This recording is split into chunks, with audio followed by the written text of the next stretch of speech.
this morning to the second day of the Vibrant Gujarat 2015. It's definitely a pleasant and enjoyable Monday morning in the city of Gandhinagar with a highly informative and interactive seminar on smart cities.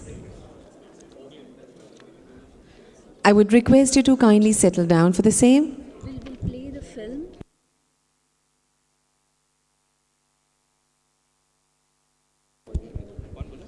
The seminar, Smart Cities for Next Generation, International Conclave for City Leaders. This seminar aims to cover the expert ideology, advice and innovative ways from the national and international experts. It is definitely going to be a fruitful and knowledge-gaining seminar, and for its success, I would request all of you to kindly put your phones on the silent mode or switch it off. I repeat, I request all of you to kindly switch off your mobile phones or put it on silent mode. Thank you very much. We're going to play a short film on urban development right now, prepared by the department for all of us.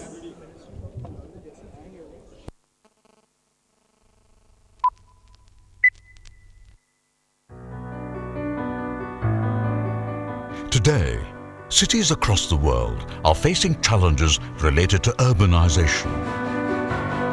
But our future cities will celebrate urbanization.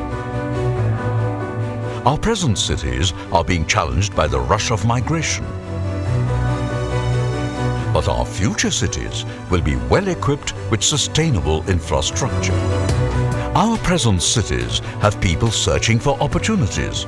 But our future cities will have equal scope for all to grow.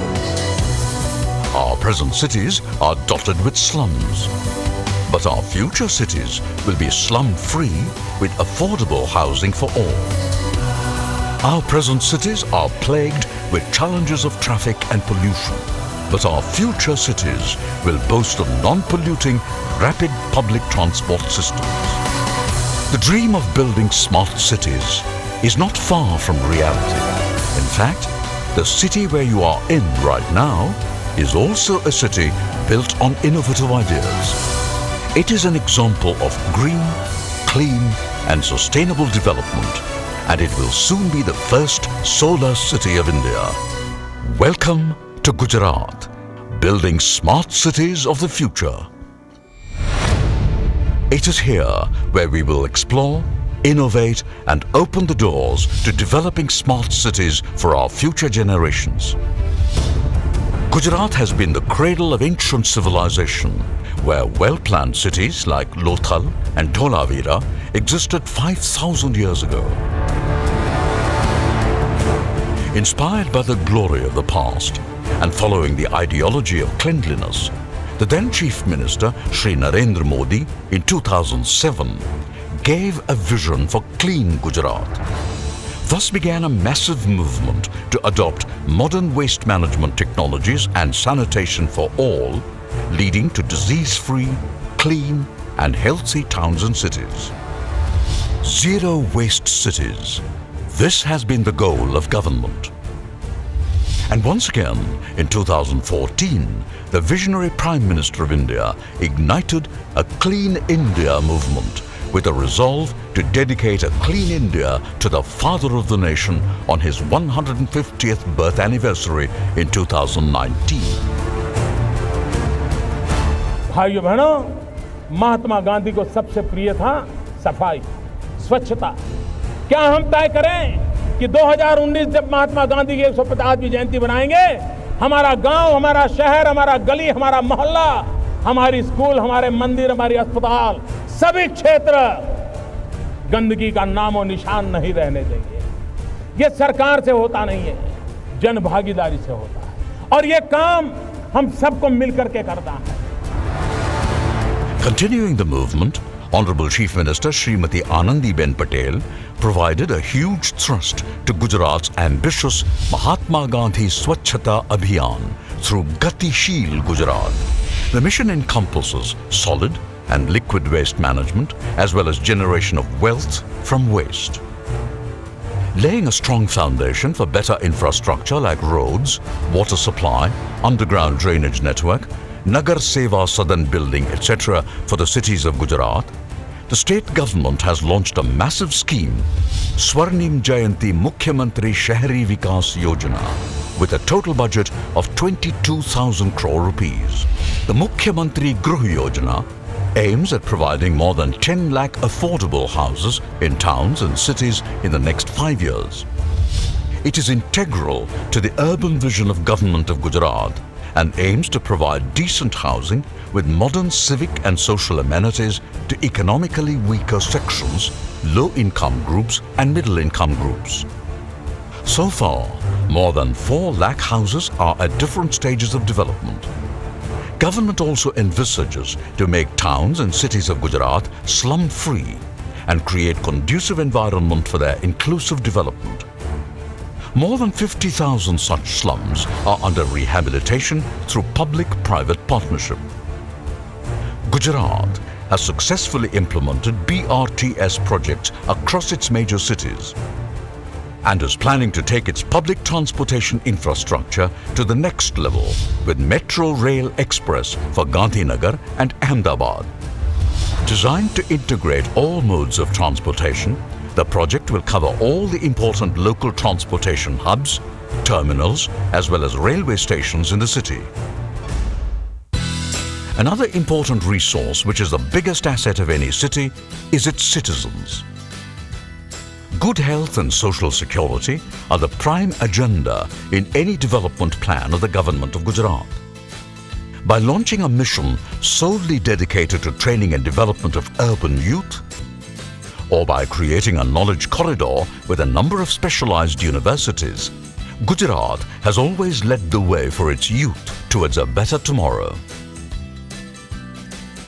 Led by its first woman Chief Minister, Gujarat is taking revolutionary initiatives for social and economic empowerment of women, like the ambitious Mission Mangalam Yojana. However, meeting the needs of today will not be enough. Cities of the future will have to evolve into smart cities. Gujarat is all set to do so. Today, Gujarat ranks first in the country to have e-governance functional in all its municipalities and municipal corporations, offering easy, efficient and effective governance to the citizens. Unique initiatives like e-Nagar have already paved the way for a wide range of services like online payment gateways, online registrations and applications for various services.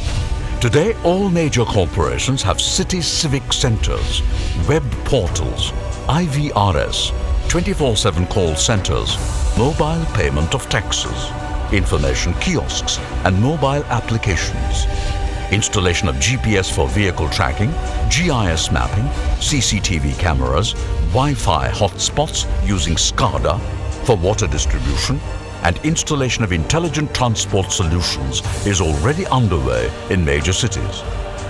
Paving the way for sustainable development and inclusive growth, the government has also introduced a slew of policies. Today, Gujarat is stepping ahead with many a new innovation. Adoption of solar energy for street lights, creation of green spaces, rejuvenation of lakes and rivers, laying foundation for the smart cities of the future with projects like Gift City and Dholera SIR, undertaking innovative projects like Sabarmati Riverfront Development Project, redeveloping heritage like Bhadra Fort Development Project, transforming iconic landmarks like Kankaria Lakefront, and exploring new frontiers for tomorrow with Solar City Gandhinagar. Today, Gujarat cities are more happening than they were ever before, with events like Cyclothon, Marathon, Kite Festival, Carnival, Navratri being celebrated throughout the year.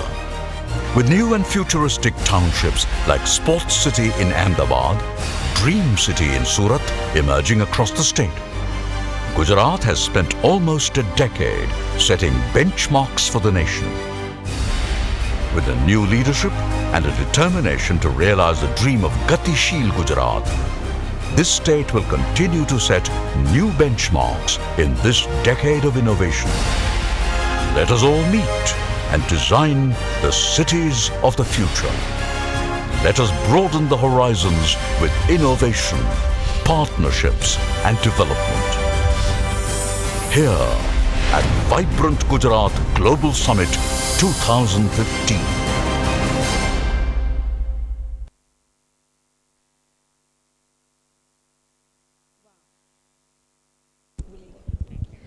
Wow, a mere glimpse of the current scenario and the future vision. An effort made by the Urban Development and Urban Housing Department. We appreciate that. Those who have just entered, I would request them to kindly put up their mobile phones on silent mode or switch it off. Thank you.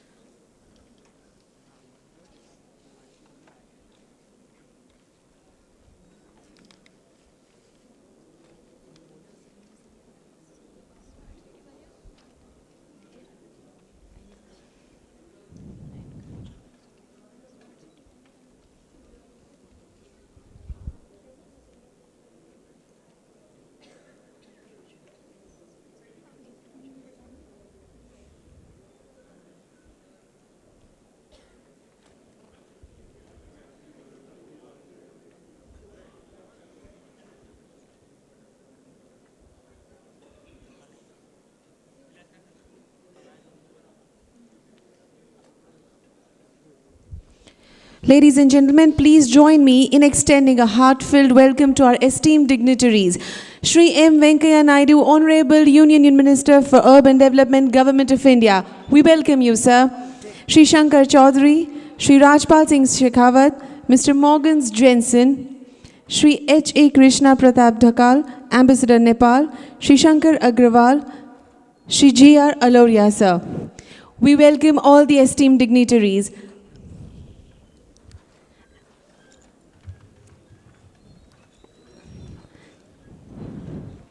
Thank you very much, everyone, for the august presence. A round of applause for all of them, please. Thank you.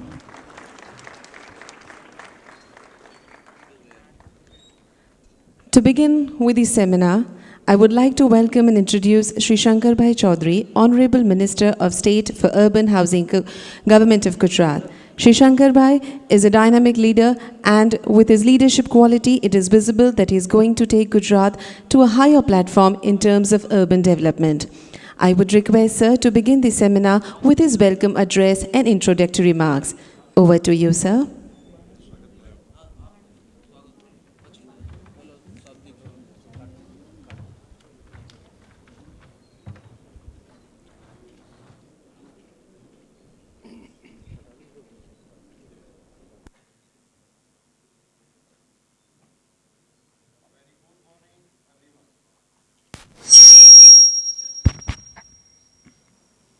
A very good morning, everyone.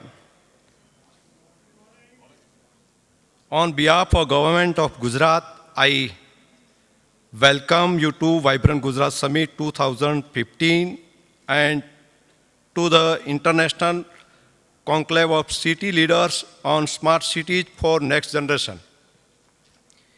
It is a matter of great pleasure and rare privilege to address a gathering.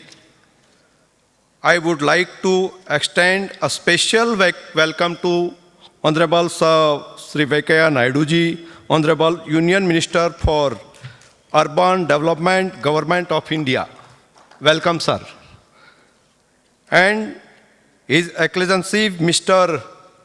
Morgans Jensen, Honorable Minister for Trade and Development, Denmark. Welcome, sir. I also welcome and express my humble gratitude to the other dignities and the dais for taking time out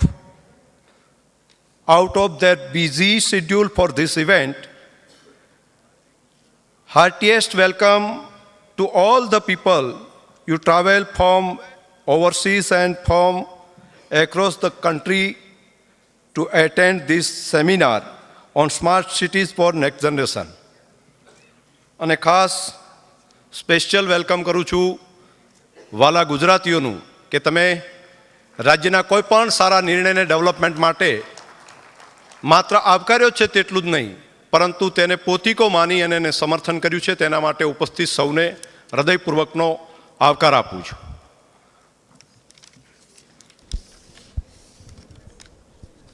સમય બદલાઈ રહ્યો છે અને બદલાતા સમયની અંદર આપણે પણ કદમથી કદમ મિલાવી અને આગળ ચાલવું પડતું હોય છે. ज़्यादातर अभी डेवलपमेंट के दायरे में हम देखें तो शहरों के बाजार ब्रांड वैल्यू बनकर और अपनी विशेषताओं को पेश करते हुए आपस में एक दूसरे के साथ प्रतिस्पर्धा करते हैं, पर इस तस्वीर को बाजार बनाने के तरीकों की वजह हम इकोसिस्टम वाले दृष्टिकोण के रूप में हमें देखना चाहिए. इस प्रतिस्पर्धा में इको को संभालते हुए हम दुनिया में पीछे नहीं रह सकते. यह ज्ञात तथ्य है कि भारत में समय गुजरने के साथ साथ शहरीकरण का स्तर काफ़ी बढ़ा है और 2001 में लगभग 28% जनसंख्या शहरी 28% शहरी जनसंख्या थी. वर्तमान में 31% से अधिक जनसंख्या शहरी इलाकों में निवास कर रही है. हमारे देश में गांव गलियारों में बसने वाले युवा भी उनकी आंखों में शहरों में जाकर अपना फ्यूचर और बेहतर बनाने की उनकी इच्छाएं बढ़ रही है और उस तमन्ना के साथ वो नए नए सपने, नए नई उड़ान अपनी आंखों में भर रहे हैं. भारत के सुरक्षित शहरी भविष्य के लिए हमें हमारे शहरों के कार्य और रहने की स्थितियों और बुनियादी ढांचे सुविधाओं के लिए रणनीतिक प्रयासों पर ध्यान केंद्रित करने की आवश्यकता है. गुजरात देश के शहरी राज्यों में से एक महत्वपूर्ण स्टेट है. वर्तमान में राज्य की आबादी लगभग 43% हिस्सा शहरी क्षेत्रों में रहती है, जो 31% के राष्ट्रीय औसत की तुलना में काफ़ी ज़्यादा है और वही ज़्यादा होने के कारण और भी दिन प्रतिदिन और भी वो बढ़ रही है. गुजरात के वर्तमान हमारे आज के प्रधानमंत्री और तत्कालीन मुख्यमंत्री नरेंद्र मोदी जी ने विजन के साथ, नए विजन के साथ शहरों का डेवलपमेंट कैसे हो सकता है, उनकी एक नींव रखी थी हम सभी के पास में. वो स्मार्ट सिटी, आज का जो हमारा सपना, यहाँ पर गिफ्ट सिटी की बात हो, रिवर फ्रंट की बात हो या शहरी आवासों की, एफोर्डेबल हाउसेस की बात हो, एक नया विजन के साथ हम आने वाले समय में कैसे आगे बढ़ सकते हैं, वो एक नया विजन दिया और वही विजन को हमारे अभी के मुख्यमंत्री आदरणीय श्री आनंदीबेन पटेल और तेजी से आगे बढ़ा रहे हैं. परिवर्तन का ये दौर चल रहा है. मुंबई दिल्ली इंडस्ट्रियल कॉरिडोर गुजरात में से पसार होता है और काफ़ी बड़ी आवश्यकता आने वाले दिनों में नए नए शहरों की भी रहेगी. मैं मानता हूँ कि धोलेरा स्मार्ट सिटी हम सभी के लिए एक नया आयाम बनेगी. गुजरात उनके सभी क्षेत्रों में नई नई टेक्नोलॉजी डालने के दायरे में कोई त्रुटि वहाँ पर रखेगी नहीं.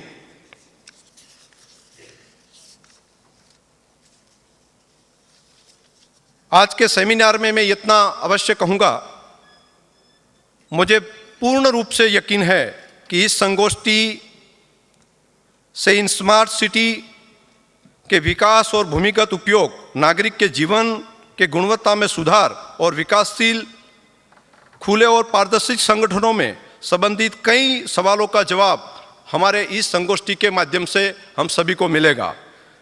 मैं once again in I welcome to you Gujarat and this seminar. Most welcome sir to all. Vande Mataram. Thank you very much, sir, for those nice welcome words. Such eminent personalities are here with us, and it is a moment of pride and honor for all of us. We would like to give our guest the best of cordial welcome with the fruit baskets. Foremost, I would request Shri G.R. Aloria, IAS Additional Chief Secretary, Urban Development and Urban Housing Department, to kindly welcome our Union Minister, Shri Venkaiah Naidu.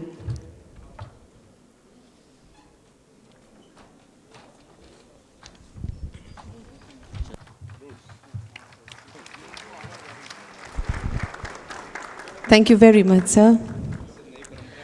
I would now call upon Ms. D. Thara, IAS, Municipal Commissioner, AMC Department, to welcome Shri Shankar Chaudhary, Honorable Minister of State, Urban Housing, Government of Gujarat.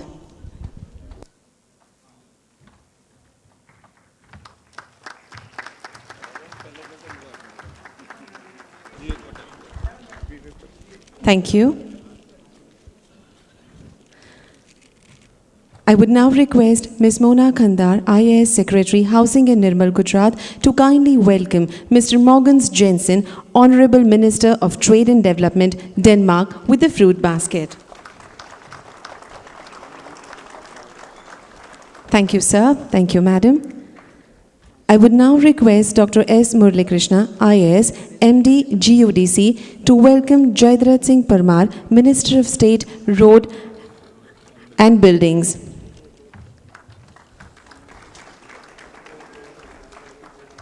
Thank you very much, gentlemen. I would now call upon Mr. Manish Bharadwaj, IAS Municipal Commissioner, VMC, to kindly welcome Chairman Housing Board, Shri Vivek Patel.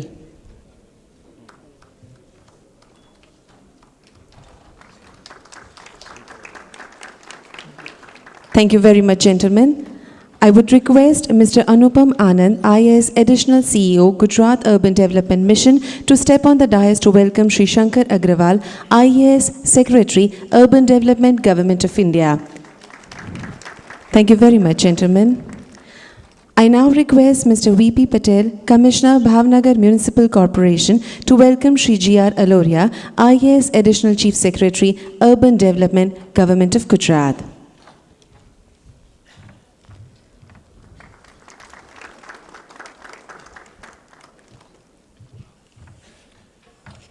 Thank you very much, all the dignitaries, for sparing time for this wonderful seminar.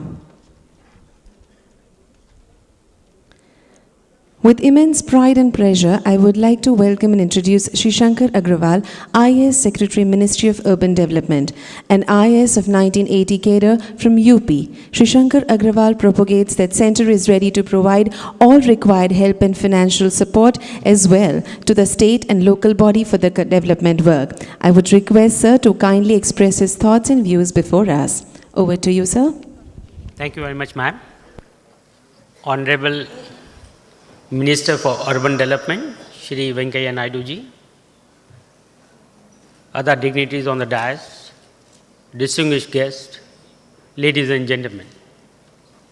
It's my proud privilege to be here this morning and to share some of the views on smart cities, which has become a buzzword in the entire nation today. But before I come to this topic, let me tell you that I'm feeling very nostalgic today over here. I came to the same hall, same dais, sometime in November 2011. And I still remember that seminar and discussion was on promoting IT and e-governance. And at that point of time, the chief guest was Honorable Chief Minister of Gujarat, Shri Modi ji, who is the Honorable Prime Minister of this country. And at that point of time, I expressed my feelings that first I'll say it in Hindi and thereafter I'll translate it in English, कि यह प्रदेश लगातार आपके नेतृत्व में सदैव प्रगति करता रहेगा. And today it has become a reality under the able guidance and the leadership of Honorable Prime Minister. We are making progress in the entire nation. We are very fortunate that we are part of these transformational times. And I call these times transformational because these times do come, but come very rarely in the history of any nation. Today we have got a leadership which is extremely focused, passionate, and a great visionary who wants to set everything right and to take this country forward to its rightful place. And we have got a government which is stable government and extremely capable government. And third, we have got huge hunger. Hunger means we have got huge demand on our side, whether it is in terms of housing, affordable housing, whether it means very good quality of urban infrastructure, whether it means good governance, whether it means a very good environment and a vibrant environment to set up enterprises in the entire nation. Huge hunger today. And then it's a huge country in terms of market also. And finally, on the fourth side, we have got capability and capacity. We have got enterprise with us. And as you know, that for the first few years, we are growing at a rate of 3.5%. And for many years, we kept growing at a rate of 3.5%. And we used to call it Hindu rate of growth. Nobody ever thought that this country would be growing at a rate of more than 5%. And then we started growing. We grew at a rate of 5%, 6%, 7%, 8%, 9%, and 9 plus. The entire world was amazed. And that shows our capability, the capacity, and the enterprising nature of our youth. Given a choice, given an environment, they can do wonders, there's no doubt about that. And that's why we thought that the time has come when we must look at our cities. Because if we had to grow at a rate of 10 or 10 plus, and if we had to make it an inclusive, and that means we got to take care of our poor people, those who belong to scheduled caste, scheduled tribe, backwards, minorities, and women. And if we want to make it sustainable, it is necessary that we start taking care of our cities, because the growth will come from cities. As the Honorable Minister has just said, about 31% people live in urban areas today, but this number is going to go up very quickly, and we expect that by 2015, definitely we'll have more than 50% people who will be living in urban areas in India, and we expect that by 2040, we'll achieve this level. And if we had to take care of so many people who will be migrating from rural areas to urban areas, who will be migrating from smaller urban areas to larger urban areas, we got to plan our cities, we got to put our best foot forward, and that's why we thought that it will be a good idea to create good quality urban infrastructure which is capable of creating many more jobs, many more economic activities in our urban areas, and on the other hand, it should be the target of everyone to make our towns which can give a very good quality of life for our youth. And secondly, we are supposed to be the world leader in ICT. Our engineers, our computer scientists, they have done wonders all over the world. And we had to take advantage of that capability and that knowledge, which is already available within the country. And if we take advantage of ICT, surely we can make many more things which are citizen-centric, which are in the interest of the nation. As I already said, that in 2014 we have got 31% population, and by 2030, this urban population is going to be 40%. 63% of GDP today is coming from urban area, which is going to go up to 75% by 2030. One more thing, that it gives huge opportunities for all the investors, because 80% of 2030 urban India is still to be built, and that means a new Chicago needs to be built every year in this country, and that's a huge opportunity.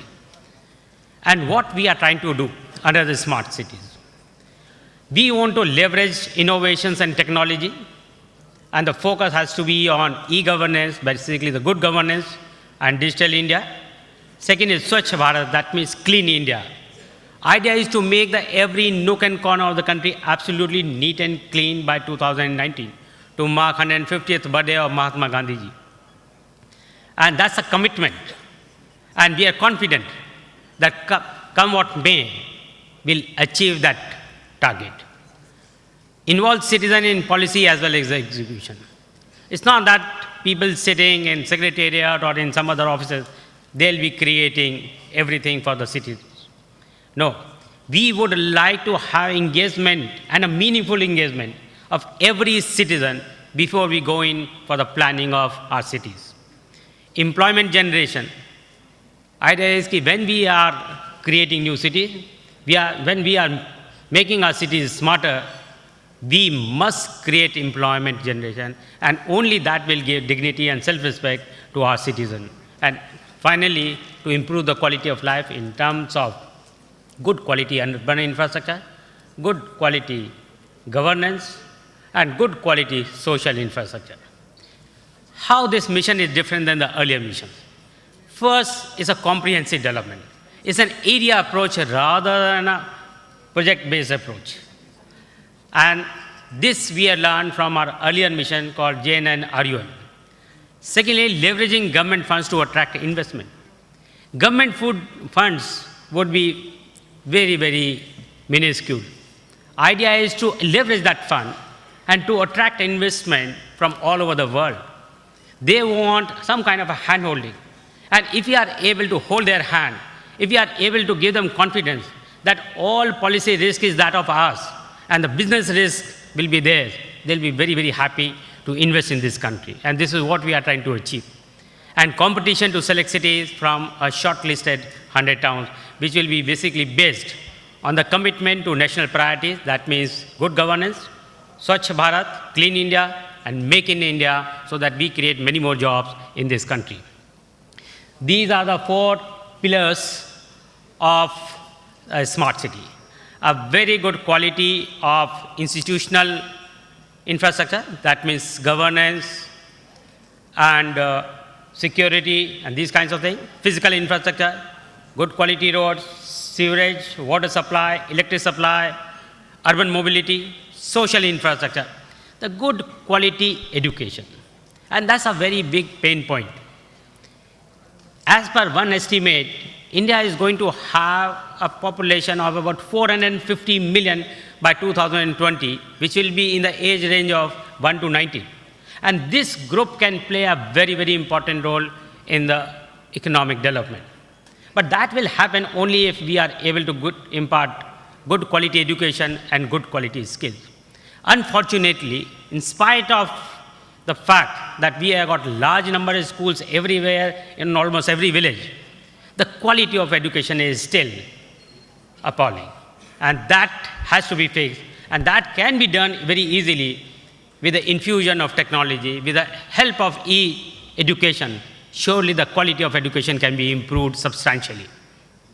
And economic infrastructure, if we got to create many more jobs, it is necessary that we create many more skills and we are able to create an environment which is basically to facilitate trade, industry, and manufacturing.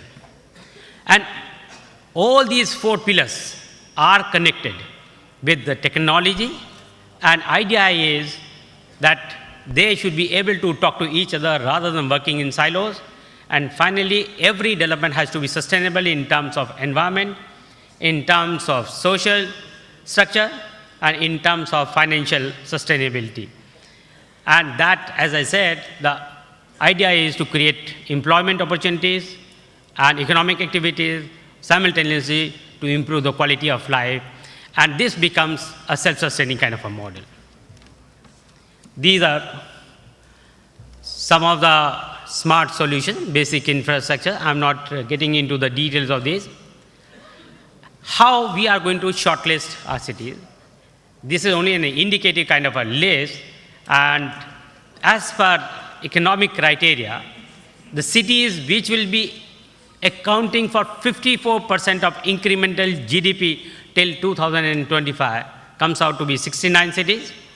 And if we take care of the geographic inclusivity, that means all state capitals, tourist and religious places, all these numbers ultimately will add up to 100. But when we take up these 100 cities, we are putting certain condition precedent. And these conditions are, first is municipal reform. We had been trying very hard, and under the constitution, many more functions had been given to the urban local bodies. But unfortunately, still, many of these urban local bodies had not carried out municipal reform. So what we are saying that if they want to take advantage of this particular scheme, they got to undertake municipal reform in a structured manner, in a time-bound manner. Some of the reforms are double entry accounting system, minimum 50% collection, creation of municipal cadre, etc. Second is good governance. All information has to be in public domain, come what may, burn. And secondly, all public services need to be delivered in electronic form, 24/7 kind of a mode, so that nobody required to go to an office to seek the public services or to get the delivery of those public services, and that can be achieved very easily with the help of e-governance, and many cities and many urban local bodies are already doing that. And Gujarat is front runner in this area. And third is zero emission. As I said, that our objective of making this country absolutely neat and clean by 2019 is a condition precedent that no drop of wastewater will get into the river or a water body. Every drop of wastewater has to be treated in a localized manner. Similarly, every paper, a waste paper, has to be picked up and treated so that the cities and public places become absolutely neat and clean. And finally, the master plan needs to be based on spatial mapping as well as on GIS. What is the strategy? How to develop these 100 smart cities? The first is a pan-city development. And as I said in the beginning, the first step is citizen engagement. Second is the capacity building. In this country, in spite of the fact that we have got 4,041 urban local bodies, and many of these urban local bodies were created sometime in 1850s and 60s and 70s, 1800, not 1900. However, the capacity within these urban local bodies is very, very limited, and especially in terms of ICT, in terms of urban planning, in terms of creating good quality urban infrastructure. Then e-governance, zero emission, and city development plan, as I have already explained. Second point is very important. What we are trying to do, that we will take up these three kinds of development, but that will be done on the basis of some kind of a city challenge, that means some kind of a competition. The first is retrofitting. And in today's newspaper, mid-paper, I was reading, and it has been said by Professor Patel, that if we want to develop our cities, it is necessary that we go in for retrofitting. Idea is to identify some existing area and then go in for retrofitting so that that area becomes absolutely smart in terms of delivery of public services. Second is redevelopment. All over the world, cities are developed on the basis of redevelopment, whether it is Hong Kong, Singapore, London, any town. You take up an area which is in the form of urban sprawl, and slowly you go for vertical development rather than going in for an urban sprawl. And finally, the third type of development is a greenfield. You identify an area which is a greenfield area, acquire that land by the public sector, and thereafter it can be developed. And the role of the government is to ensure that all clearances are made available to these developer and investor in a time-bound manner, in a transparent manner, and there is an accountability at every level. And thereafter, we can take 2-3 major infrastructural projects which will be pan-city kind of thing. I'm going to give you the details of retrofitting. Existing developed area, minimum say 500 acres. These are only a number at the moment, but we have not fixed these ideas in stone as yet. Zero emission, quality electricity and water supply, high-speed, high-bandwidth connectivity, almost like a connectivity to each and every home. That means fiber to every home kind of thing. Surveillance cameras in all public areas so that every citizen has got a sense of security. All payments, cycle tracks, and roads are meant for citizens and not for cars alone. Implementation within 3 years. We got to create an SPV for the redevelopment, retrofitting, and the selection is through the competition called City Challenge. Similarly, for redevelopment, only the area size has been reduced from 500 acres to 50 acres because it's very difficult to go in for redevelopment. It's a very time-consuming process. It's a difficult process, but this is the only way to develop an existing town. And what are the conditions that we must go in for mixed land use rather than having segregated land use? And secondly, we must have much higher FAR as compared to the FAR which we are having today. And implementation again through an SPV. And then in this, we thought that maybe an equity participation can come in from the Government of India. Greenfield project, it can be about 200, 300, 400 acres of land. It's a greenfield to be acquired by a private entity or a public entity. And again, the Government of India would be willing to put in an equity of, say, 100 crores rupees. But these are only ideas at the moment. We have not yet finalized our concept paper. We will be finalizing it after discussing with all the state governments and all the stakeholders, and that process is going on. And what is a city challenge? This is a matrix, but this is only the preliminary matrix. What we are saying that every city will give the list of the initiative undertaken by that particular city in the area of e-governance, Clean India, and Make in India, and thereafter this will be evaluated in consultation with an organization like, say, Bloomberg Philanthropic, and whosoever is the winner, these cities will be taken up first for the smart cities.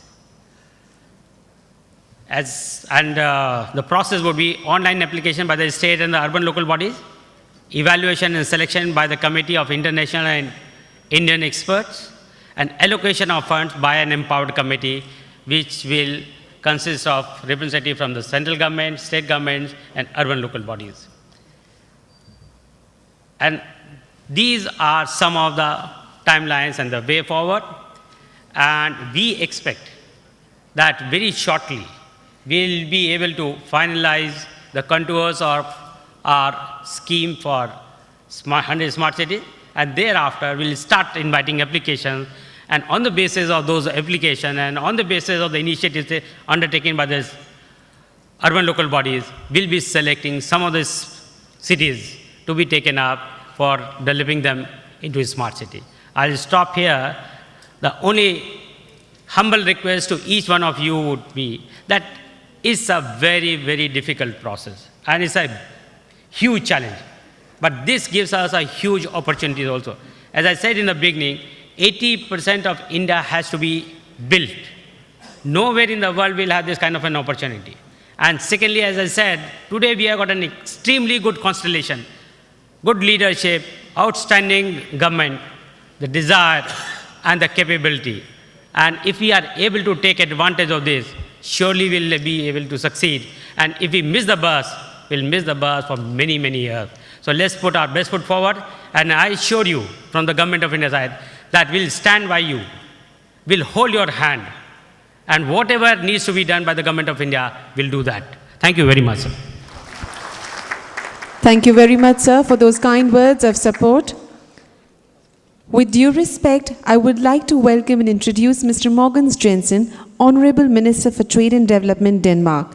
Mr. Jensen has had a strong parliamentary career and has taken a lot of initiatives for the development of the country. He has also been a consultant to many organizations and associated with various institutions. I would like to request him to kindly share his view with us regarding smart cities. Over to you, sir. Thank you, Madam. Ladies and gentlemen, honorable ministers, colleagues at the dais, let me first congratulate Prime Minister Modi and the government of Gujarat of this, as we can see already, very, very successful organizing of a vibrant Gujarat.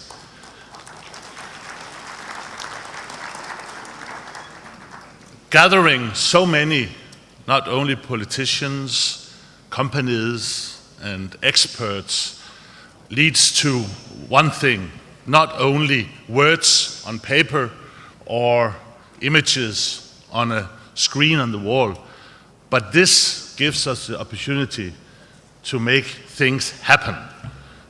These people gathered here together can make things happen, and that's what is very, very good and fruitful about a vibrant Gujarat. So once again, congratulations. In the movie we saw here as a presentation, we were told that Gujarat boasted advanced settlement more than 4,000 years ago.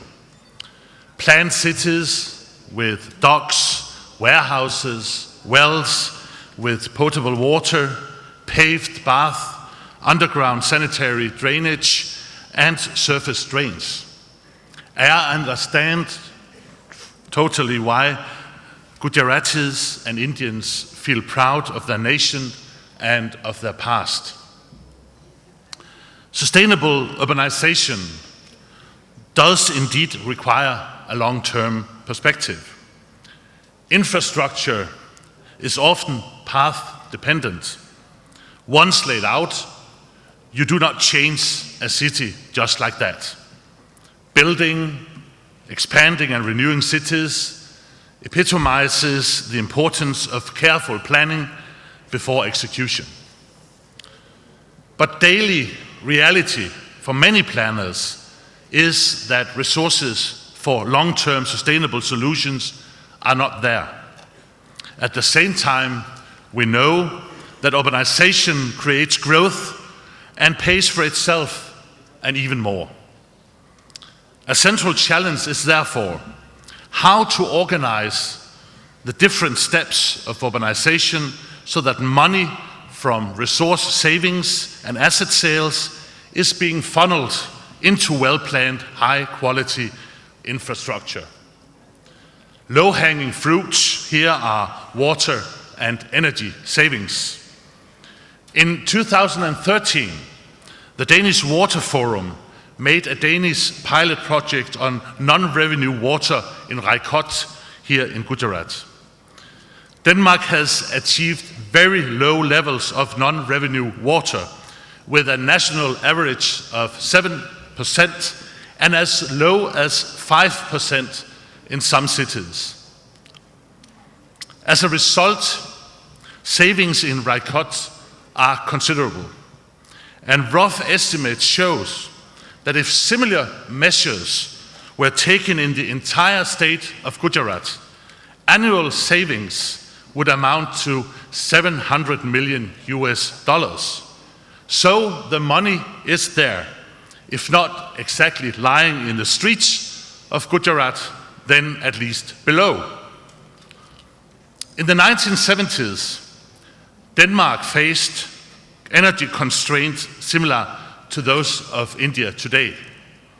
Largely dependent on imported oil, the Danish economy was under pressure by rising energy demands and rising energy prices. In the 1970s, when the energy crisis hit Denmark, Denmark was severely affected and faced public debt soaring and growth plummeting. We took action.